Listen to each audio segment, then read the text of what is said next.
1441, I got shot. I'm shot. I have eyes on the suspect. He's walking south. He's wearing all black, skinny. Walking southbound on Dustin. I'm shot. There was a bullet hole went right through baby's room, went through her window.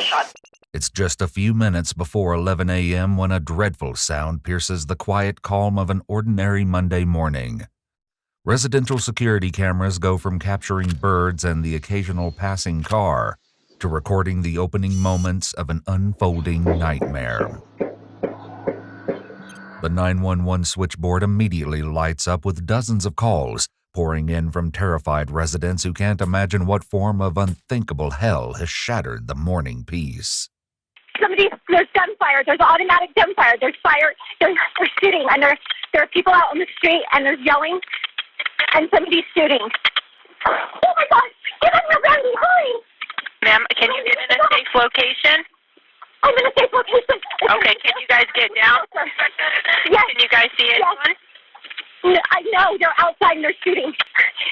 The caller's fear is palpable, but she's only one of many residents calling in to report the horrors being unleashed on the community. Many gunfire. Oh, okay, we do already have that. Yes, we do have the information. We are just asking everyone to stay away from the doors and windows. Do you have any information on who the shooter is? No, but it sounds like they could have killed. They probably shot 300 rounds, and I'm not kidding. Residential cameras pick up this ghastly scene along with more footage of the day's horrific sights and sounds.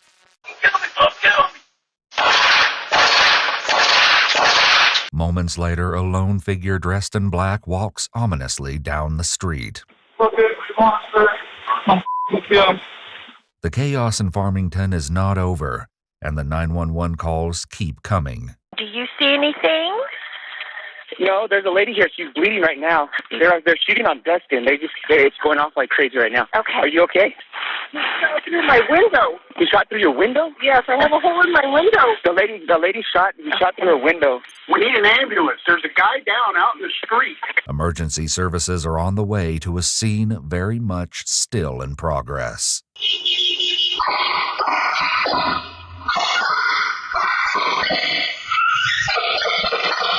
State Police Officer Andreas Stamatiadis is one of the first, and he knows fully well that he must put himself in harm's way if he's to have any chance of putting an end to the mayhem.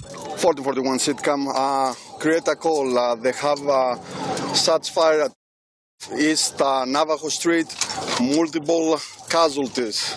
I'm on my way. The state police officer heads to the scene with lights and sirens blazing, preparing himself for what may well be a life-and-death face-off with a mass killer. But before he can engage the shooter's violence comes to him. 1441, I got shot. I'm shot.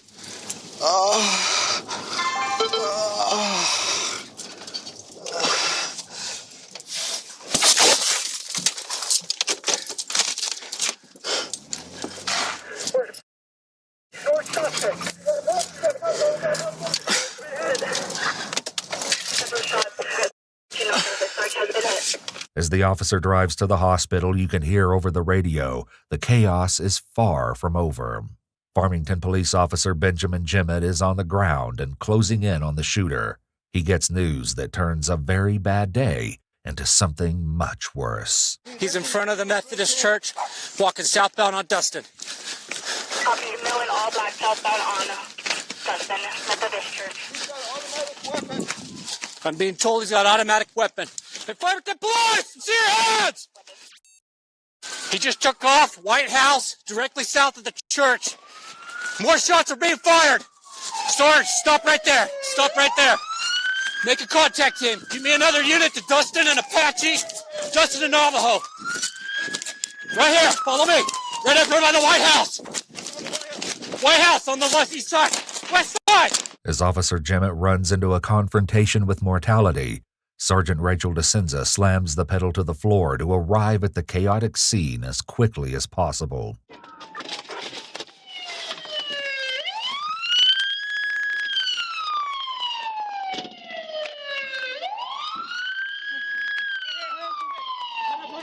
house.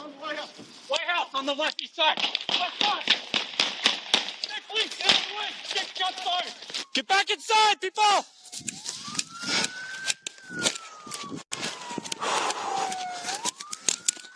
Arms to your hands.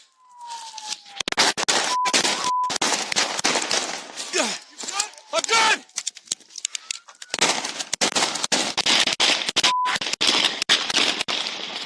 I'm shot. Go forward, devil.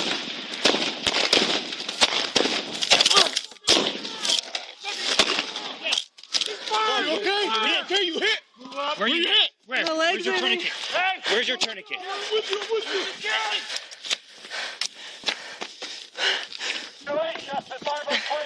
We got one hit, Jimmy.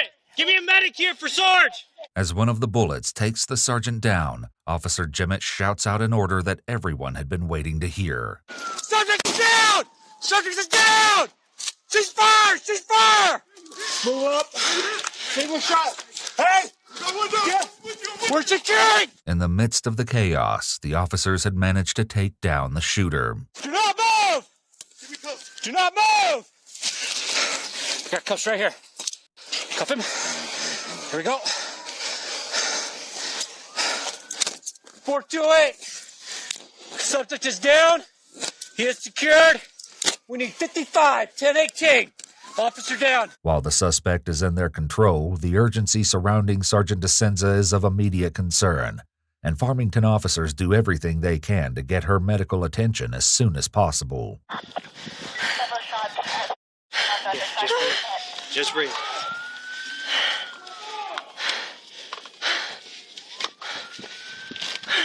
Rachel, I'm coming.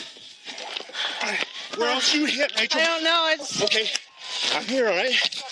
I got you. You got another tourniquet on you? All right, I got to take your shirt down. Sorry. My guns are there. I know. We're going to load and go. Hey, we're going to load and go. I got you. You got to... I think I'm hit in my head. I'm just burning. Where? My burning in my crotch area. Okay. No, you're good. We need medics here. I got to... Yeah. Am I hit? Yeah. Hey, give me a medic here now. We got a tourniquet on her, but we need to transport. I don't have a radio. Where are you at? It's stalling, but this is what I'm worried about, okay? Meanwhile, Sergeant DeSenza isn't the only one in need of immediate medical intervention. Back at the church, officers do their best to revive the suspect. Tony, be live. Back in Destin and Navajo. I've got 3 victims down there. I need that secured as well. The suspect's injuries are far too grave, and he's beyond the life-saving efforts of the officers on the scene. Sergeant DeSenza, however, still has a fighting chance, and Farmington police do everything in their power to get her to the hospital as quickly as possible. There you go.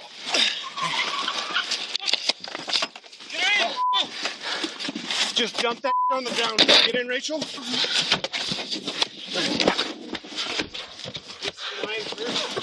Okay, go. Hey, you stay with me. Rachel, talk to me. Where do you feel it? Huh? Where do you Just in my... Which leg? Right leg or left leg? I don't know. I just hit my This one? crotch. I don't know. I just felt burning in my crotch. Need northbound perimeter block.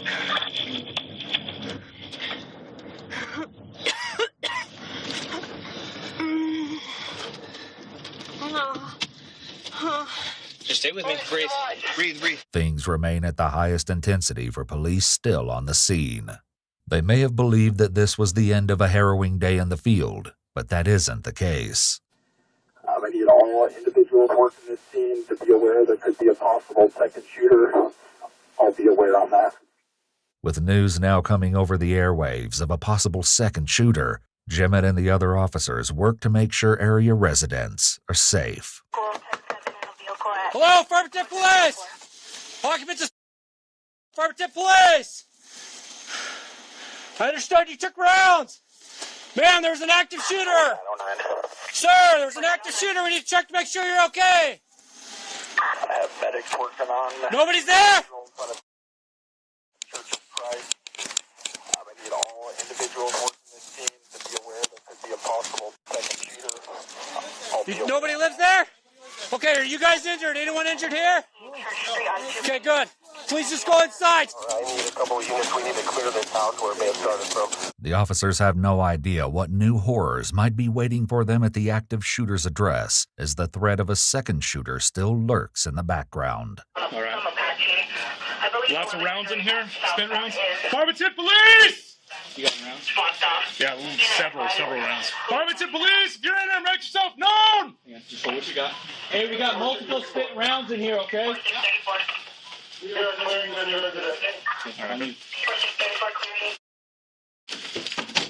Okay, I got this. I'll hold. You guys fight right. Kind of split this. Yeah. Thank you. Coming in. You got room? Okay. Door's kind of barely cracked here. Birthday plus! Make yourself down! On you, Zach. Okay. Watch this one. Go. Birthday plus! Farmington Police! Short room. Over side.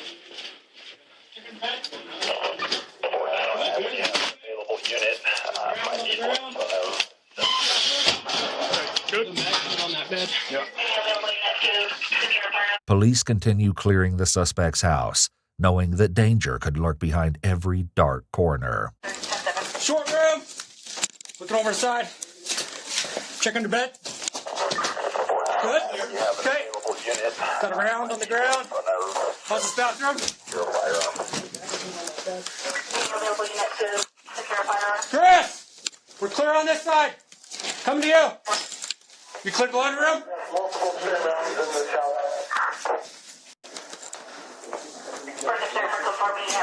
Good there? Zach, let's check the backyard. Door's open.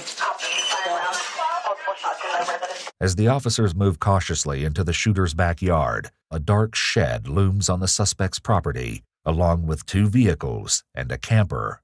A second gunman could be lurking anywhere.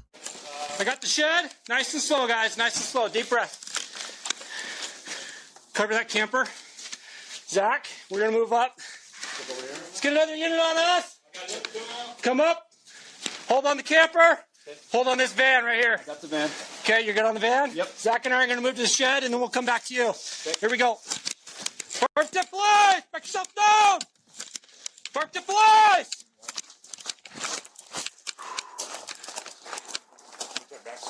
Okay. Park the police! Anybody in the shed? Make yourself down!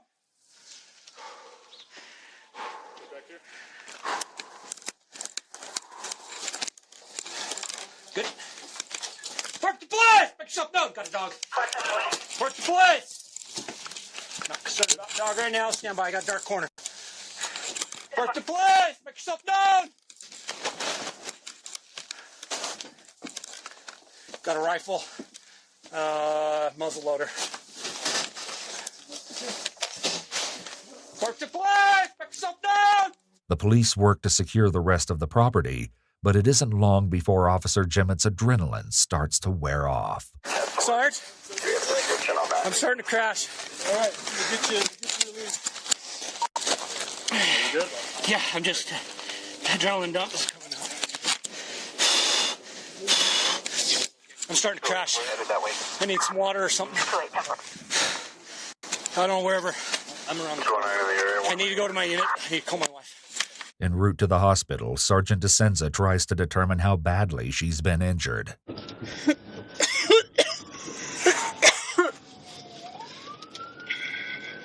Am I bleeding? A little, but we got a tourniquet on you, okay? Okay. I can't tell a whole lot yet, but just keep with us. Just stay with us. What? You're all right. Squeeze as hard as you need. I got you. Oh. I got you. Breathe. Breathe. Hey.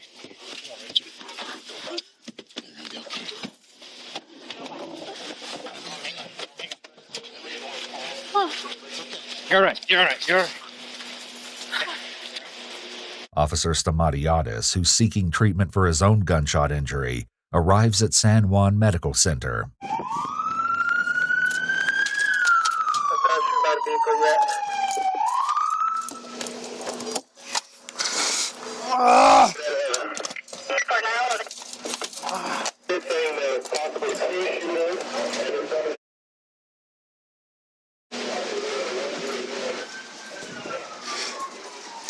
is the security over here? Can you, until my units come, can you put security on my vehicle? I have a broken window. All right, who is responsible over here? Charge nurse over there. All right, I've been shot on my hand, so where are we going? Just talk to the nurse. Yeah, in the hand. And your shot. What's your date of birth? Which one do you want me to take? 1441 sitcom 97 at the hospital. Your name? Andrea Stamatiadis. Have you been here before? No. Let's start stripping it out. Oh, me, man. No, Me. I cannot. it's okay. I got you. I'm going to help you out. Officer Stamatiadis finally gets the medical attention he needs, but back on Navajo Street. Is there supposed to be a second? Issue. I got the medic coming for her vehicle. Yeah, second gunman? Yes, we don't know. And there's a vehicle behind it. So there is a second gunman, but we don't know where they're at. I know less than you. I don't even have. Gladney and Dustin. Without confirmation of a second shooter, the police must maintain the utmost caution as they speak to area residents about what transpired in the neighborhood. Their shock in the wake of the situation is palpable. How many rounds do you think you heard, roughly?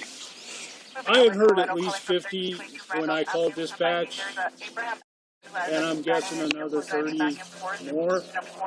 Close, yeah, at least 3 30-round magazines, at least, if not more. And he was just shooting up the world. Okay. The witness's recollection of the round seems extraordinary, but it's actually a low estimate. Police later calculate that the shooter squeezed off at least 190 rounds before the morning's damage was done. Somebody down the street is saying they got a video of 2 guys shooting at each other. So I don't know if that means somebody else came out. And so I don't know yet. We're still. But that guy, that assailant, is he dead? The one that was originally shooting all the guns, was he dead? I don't know. I got here late, so I don't know if he's dead. I know they were doing CPR on him, so Okay. he's down. He's down. Yeah. Okay, good. There was a bullet hole went right through baby's room, went through her window. She'd be dead if she had just walked inside and she heard the gun start. She was standing out watering her flowers. A minute after she walked inside, the gun started. She would have been dead if she was standing right there. do we know what kind of bullets it was by chance? There were a lot of different bullets. Yeah, because I think I have one stuck up in there. Yeah, the crime scene guys will definitely want to process your unit or your vehicle. Amid all the chaos, many of the police on the scene are still unclear about what exactly transpired. Stan, how many homicides do we have total? Not including him. Like, how many did he? 3? I know of 3. We have the 2 in the van, and we have the one lady that jumped out of the car and then was transported and died at the hospital. Okay, so we have for sure 3 homicides, and then, so that's not including him. And then the officer involved shooting part with him, so we've got 4 deceased on scene. 4 are dead from the senseless rampage, including the killer himself. The first victim that morning was 79-year-old Shirley Voida, who was merely driving by the shooter's house when he opened fire on her. Pretty sure that I saw a lady, I don't know if she got shot and killed, but she was laying in the middle of the street and then those shots rang out and her car was unmanned and rolling down the road. She struggled out of her car and was seen by a mother-daughter pair who stopped to check on the woman's well-being. The shooter turned his gun on them, ending their lives on the street in front of his house. The officers struggle to find an answer that gives meaning to this pointless slaughter, but it's early still, and the details are still slowly coming to light. There's a rifle in the bush. We saw it. Okay. Just laying there in the bush. Just keeping it. We saw that. We didn't see any weapons. No weapons inside, but there's a rifle in the bush. Okay. And we don't know who belongs to this? It's an AR? Okay. Well, it makes sense with the mags and stuff. So do we have a confirmation on a second shooter? So it sounds like there's probably just going to be one, but he was using 2 guns. But I know the victim in the driver's seat of that van pretty well. So I mean, it's her son-in-law's my bishop. God, man, this is this lady right here. She was shot here and back out the head. The investigation will identify the shooter as 18-year-old Bo Wilson, a high school senior only 1 day from graduation. Friends and family later told news outlets that Wilson was a dedicated wrestler, who lost his sense of purpose when he left the team only a few short months before the shooting. The wrestling coach told the media that Wilson had been removed from the team due to disciplinary reasons. It's not until nearly midnight on the day of the shooting that police finally process the body, at which time they find something that gets them at least one step closer to an explanation. Before that discovery, however, the police on scene try to come to terms with what happened in their town that day. Long day? Yeah. Anything new about this guy you guys found out? He went to a psychiatrist or psychologist yesterday. Did you hear that? Mm-hmm. Yeah. He's got some mental health issues, and then today, this. Jeez. His father recently bought a gun, or one of the guns that we found on the road at Sportsman's Warehouse, like within the last few days. Mm-hmm. Yeah, he was very troubled. Finally, the crime scene technicians examine the body, and they discover something that they hope will shed some light on the shooter's mindset. Here we go. Here we go. You're reading this on the end of the chart. I lay eyes, or do you put a finger on my little sister? Is that the note? I promise there will be regrets. According to police, Wilson had been seeing a doctor who advised him to make a mental health appointment. Wilson reportedly told the family practitioner that he was depressed and hearing voices in the days before the shooting. He never made the appointment. A nearby doorbell camera recorded Wilson screaming, "Come and kill me," as police closed in. Based on that and Wilson's decision to leave his bulletproof vest behind, the chief of the Farmington police said that he, quote, made a decision that he's going to stand and fight it out until he's killed. Farmington Police Sergeant Rachel DeCenza was shot in the pelvis, and New Mexico State Police Officer Andreas Stamatiadis was shot in the hand. They were both treated at the local hospital and released. Of course, the officers weren't the only victims of the harrowing violence. When the smoke cleared, 3 women were dead. Shirley Voida, 79, Melody Ivy, 73, and her mother, Gwendolyn Schofield, who was 97 years old.